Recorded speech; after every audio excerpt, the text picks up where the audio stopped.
Okay, let's start our question number 5th of exercise 6.2. In question number 5th, it is given to us that AB is parallel to CD and APQ equals to 50 degree. तो हम given लिखते चलेंगे अपना. From here we can write it given. आप लोगों का focus समझने में होना चाहिए. जो प्रॉब्लम आती है पूछ लो. नोट करने में फोकस मत रखिएगा. AB is parallel to CD, it is given to us, है ना. एंड दूसरी चीज क्या दे रखी है आपको कि angle APQ is equal to 50 degree. Angle PRD is again given to us. Angle PRD, that is 127 degrees. You have to find x and y. To find x and y हमें निकालना है. ठीक है, तो कैसे करेंगे आप इसको. तो देखिए यहाँ पे 50 दे रखा है तो x तो हमारा डायरेक्टली निकल जाएगा 50 डिग्री. क्यों? बिकॉज लाइंस आर पैरेलल और ये आपका कुछ z बना रहा है. Very easily you can see कि आपका z कैसे बनता है. और अब तक तो आप फैमिलियर हो गए होंगे अपने अल्टरनेट इंटीरियर एंगल से. So we can say directly solution में कि हमारा जो x होगा that is equal to 50 degree. Reason डालेंगे हम अल्टरनेट इंटीरियर एंगल्स का. एज लाइंस भी पैरेलल कौन सी है हमारे पास, AB पैरेलल टू CD. पूरा लिखिएगा, इसको तरीके से लिखिएगा. तो पहला तो हमारा x आ गया डायरेक्टली कितना 50 डिग्री आ गया. कुछ नहीं करना पड़ा, खाली हमें रीजन लिखना है कि क्यों इक्वल होगा 50 के. अब हम बात करते हैं दूसरी इसमें कि हमारा 127 डिग्री किसके इक्वल होगा. तो देखिए ये भी z कुछ तो बन रहा है, बट आप लोग गलती ये कर देते हैं कि 127 को y के इक्वल कर देंगे. देखिए मैं आप लोगों को आपके मिस्टेक भी बताते चल रहा हूँ. ठीक है, बहुत टाइम हो गया पढ़ाते पढ़ाते हमें, तो आप जो मिस्टेक करते हैं वो मैं आपको बता रहा हूँ, पॉइंट आउट कर दे रहा हूँ कि 127 y के इक्वल तो नहीं हो सकता बिकॉज हमारी लाइंस ये पैरेलल है. तो आपको ये पूरा एंगल कवर करना पड़ेगा, that is 50 plus y. These are our alternate interior angles. दिख रहा होगा आपको z बन रहा है, उल्टा z है आपका ये. It is alternate interior angle. तो डोंट मिस्टेक कि y इक्वल्स टू 127 होगा. नो. नेक्स्ट हमारा जो होगा कि 50 plus y will be equal to 127 degree. The same reason alternate interior angles as above, as lines are parallel, AB parallel to CD. Same reason. अगर आप transversal भी add करना चाहते हैं तो ऐड कर दीजिए. यहाँ पे PR ट्रांसवर्सल है, PR is ट्रांसवर्सल.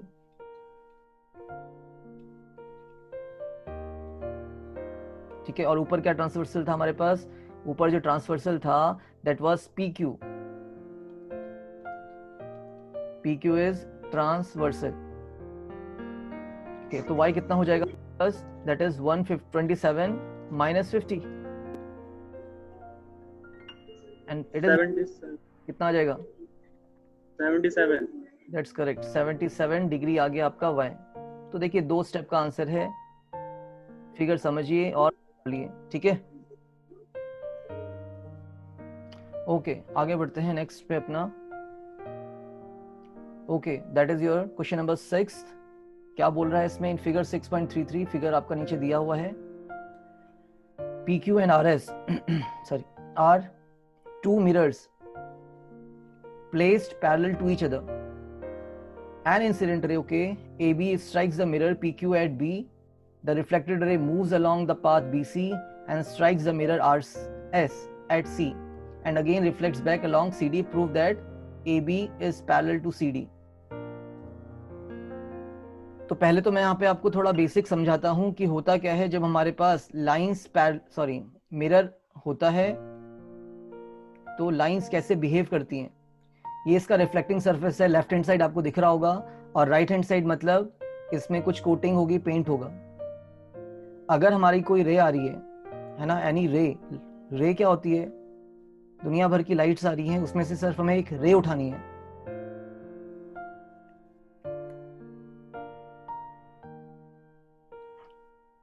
तो जो रे आपकी आ रही है उसको हम बोलते हैं इंसिडेंट रे. ये आपका रफ वर्क होगा बच्चे, इसको अभी खाली आपको देखना है. इंसिडेंट रे बोला जाता है. ठीक है, इसको कैसे दिखाएंगे हम, with the help of an arrow. और जो पॉइंट आपका जिस पॉइंट पे ये पड़ रहा है उसको हम बोलते हैं point of incidence.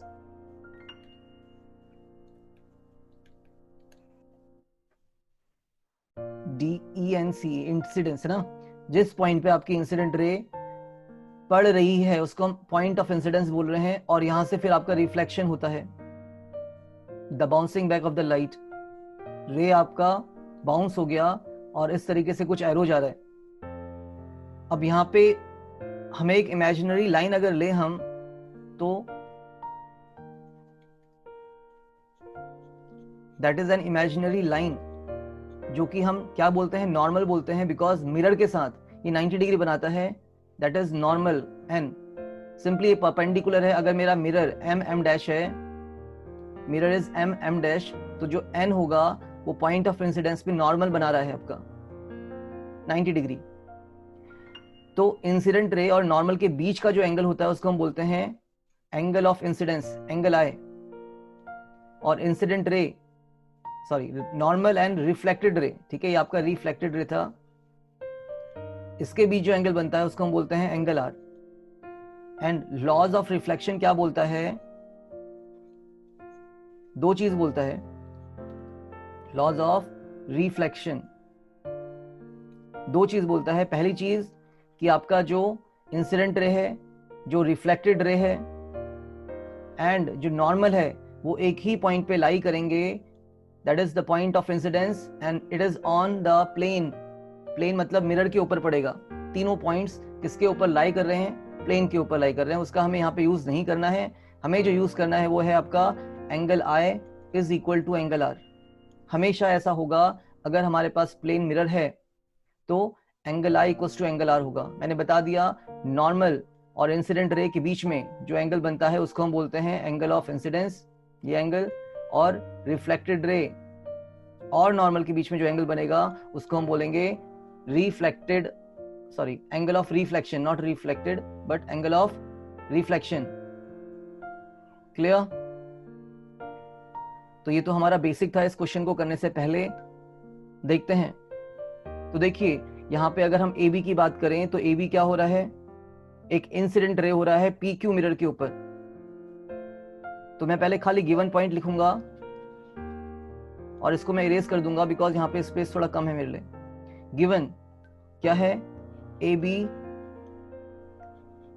Is incident ray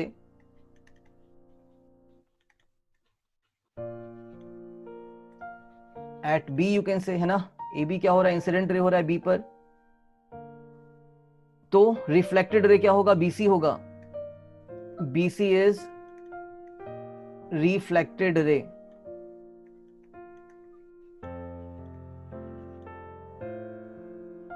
at B कह सकते हैं हम इसको, ठीक है, B है नॉट P। AB हमारा इंसिडेंट रे हो रहा है और BC हमारा रिफ्लेक्टेड रे हो रहा है फॉर द मिरर PQ, इस पॉइंट पे angle of incidence.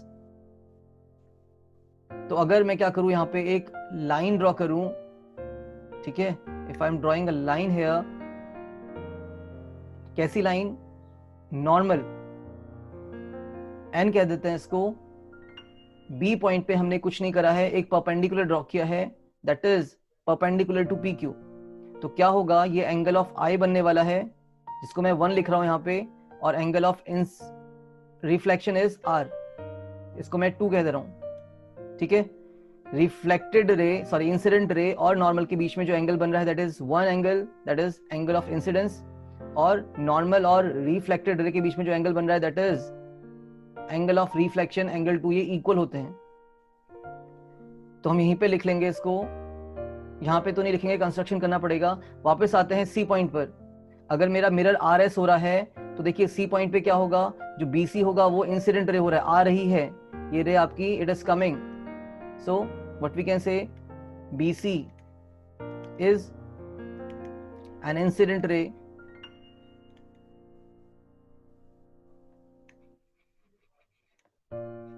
Eight C point पे इंसिडेंट हो रहा है, एंड वहां से जो रिफ्लेक्शन हो रहा है वो किसका है, CD का। तो CD is reflected ray at C again. तो अगर हमारा BC इंसिडेंट रे हो रहा है और CD रिफ्लेक्टेड रे हो रहा है तो हमें यहाँ पे एक नॉर्मल की जरूरत है। तो हम क्या करेंगे, एक परपेंडिकुलर ड्रॉ करेंगे जिसको मैं M कह दे रहा हूं। तो इंसिडेंट रे BC और नॉर्मल के बीच में जो एंगल बन रहा है उसको 3 बोल रहे हैं और यहाँ पे एंगल 4 बोल रहे हैं। और 3 भी 4 के इक्वल होगा, क्यों होगा? Because of laws of reflection that angle of incidence equals to angle of reflection. ठीक है, दैट इज गिवन। और जो मेजर पार्ट गिवन है आपका PQ is parallel to RS। जो मिरर आपका था PQ और जो मिरर RS है वो आपस में क्या है, पैरेलल हैं। डन। टू प्रूव हमें क्या करना है, prove that AB is parallel to CD. AB is parallel to CD. That is you have to prove. ठीक है, इतना कंस्ट्रक्शन लिखते हैं यहीं पे जो हमने किया था।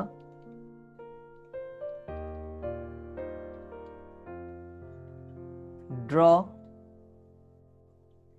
NB perpendicular to PQ। NB आपने ड्रॉ किया है PQ के परपेंडिकुलर, एंड दूसरा हमने क्या किया था, MC परपेंडिकुलर टू RS। दूसरे मिरर पे हमने परपेंडिकुलर MC ड्रॉ किया है, MC perpendicular to RS 90 degree पे बनेंगे। तो ये आपका गिवन और टू प्रूफ वाला पार्ट हो गया, इसको आप नोट कर रहे हैं।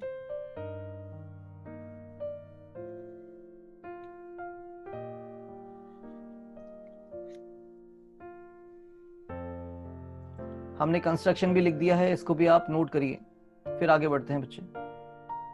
अब देखिए बात है क्या, अगर हमारे पास PQ और RS पैरेलल थे एंड NB और CM क्या है, परपेंडिकुलर हो रहे हैं उनके ऊपर, and NB perpendicular to PQ also, MC perpendicular to RS. तो when two perpendiculars are drawn to parallel lines, they are parallel, है ना, ये भी 90 डिग्री पे बनेगा, ये भी 90 पे बनेगा, तो इनके बीच का डिस्टेंस हमेशा सेम होने वाला है। तो क्या लिख सकते हैं हम, परपेंडिकुलर, है ना, that is perpendicular drawn to parallel lines are parallel to each other, are parallel to each other। हम किसकी बात कर रहे हैं, परपेंडिकुलर्स की बात कर रहे हैं। We are talking about perpendiculars, okay? क्या लिख दिया, अगर हमारे पास parallel lines दी हैं और उस पे आप क्या बना रहे हैं, अपना परपेंडिकुलर बना रहे हैं, तो perpendicular drawn to parallel lines are parallel to each other. ये होता है हमारा बाय थ्योरम, जिसको अभी हमें नहीं देखना है, ध्यान में रखिएगा। देखिए सिंपल सी बात है, अगर मेरे पास दो लाइंस पैरेलल हैं और यहाँ पे मैंने एक परपेंडिकुलर ड्रॉ कर दिया, यहाँ पे मैंने दूसरा परपेंडिकुलर ड्रॉ कर दिया, तो ये भी 90 पे बनेगा, ये भी 90 पे बनने वाला है। और अगर मैं इसको ऊपर तक एक्सटेंड करूं तो ये भी तो 90 ही जाएगा।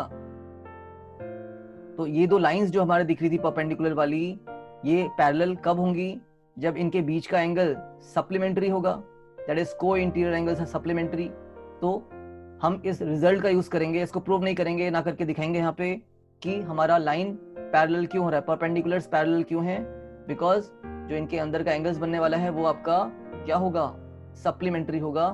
सो that is what we are using here. बढ़ते हैं आगे। नाउ व्हाट वी कैन से, अगर हमारा NB, it implies that, further implies that NB या is parallel to MC आ गया। तो देखिए अगर NB और MC पैरेलल है तो एक इसके बीच में कौन से एंगल्स बन रहे हैं, what type of angles they are, these are your alternate interior angles। Angle 1 और 2 कैसे एंगल्स हैं, अल्टरनेट इंटीरियर एंगल्स, यस। तो लिख सकते हैं angle 2 is equal to angle 3, why, because they are alternate interior angles as NB is parallel to MC and transversal कौन है यहाँ पे, BC is transversal, that is a proper reason, पूरा reason लिखा है हम लोगों ने। अब आती है यहाँ पे थोड़ा ट्रिकी मेथड्स की बात। देखो एंगल 2 किसके इक्वल था? एंगल 1 के इक्वल था। और एंगल 3 किसके इक्वल है? एंगल 4 के इक्वल है। Yes, angle 1 is equal to angle 2 and angle 3 equal to angle 4। और एंगल 2 किसके इक्वल हो गया? एंगल 3 के इक्वल हो गया है। इतना क्लियर है? तो अगर हम इसका क्या कर दें, डबल कर दें। डबल कहने का मतलब क्या है? Multiply by 2, multiply PLY, multiply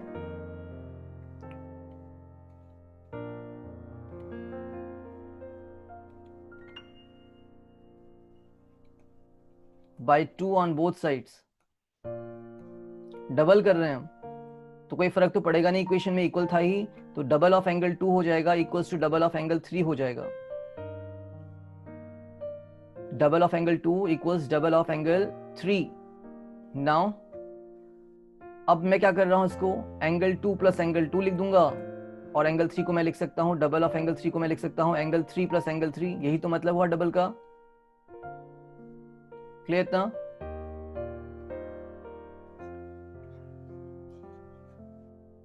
अब एंगल 2 किसके इक्वल था? एंगल 1 के। Angle 1 plus angle 2 equals to angle 3 किसके इक्वल था? एंगल 4 के। क्यों था? यहां पे रीजन डाल रहे हैं, since angle 1 is equal to angle 2 and angle 3 equals to angle 4 because of laws of reflection, because of laws of reflection. मैं शॉर्ट में लिख रहा हूं REF और reflection, that is angle I is equal to angle R। ठीक है, तो हमने क्या किया, देखो एंगल 2 इक्वल्स टू एंगल 3 हमारा आ गया था, कोई डाउट नहीं है इसमें। फिर हमने डबल किया है इक्वेशन को, डबल किया है तो फिर मैंने 2 एंगल 2 को क्या लिख दिया? 2 बार लिख दिया। एंगल 2 प्लस एंगल 2 क्या होगा? Double of angle 2। और एंगल 3 प्लस एंगल 3 कितना होगा? डबल ऑफ एंगल 3 हो जाएगा। नाउ मैंने इस एंगल 2 को कितना लिख दिया है? एंगल 1 लिख दिया है। क्यों?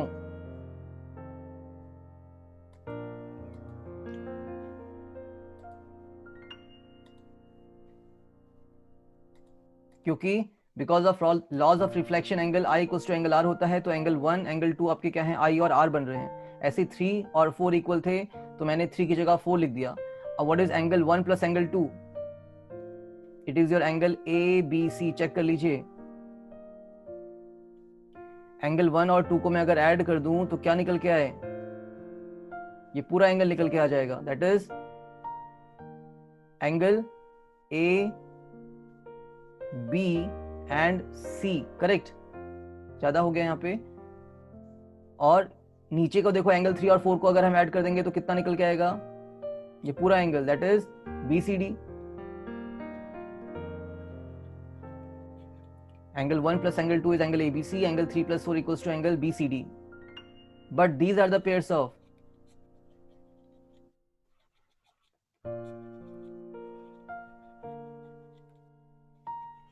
alternate interior angles। देख लीजिए, है ना, Z बना रहा है कुछ आपका, Z फॉर्मेशन चल रहा है, तो कौन सा पेयर हो जाएगा? ये अल्टरनेट इंटीरियर एंगल्स का, और इक्वल भी है, एंड आर इक्वल। तो अगर हमारे अल्टरनेट इंटीरियर एंगल्स इक्वल होते हैं तो क्या निकल के आता है रिजल्ट? कि लाइंस आर पैरेलल। तो AB किसके पैरेलल हो जाएगा? CD के। तो इतना हमारा फाइनल प्रूफ यहाँ पे आएगा कि AB is parallel to CD।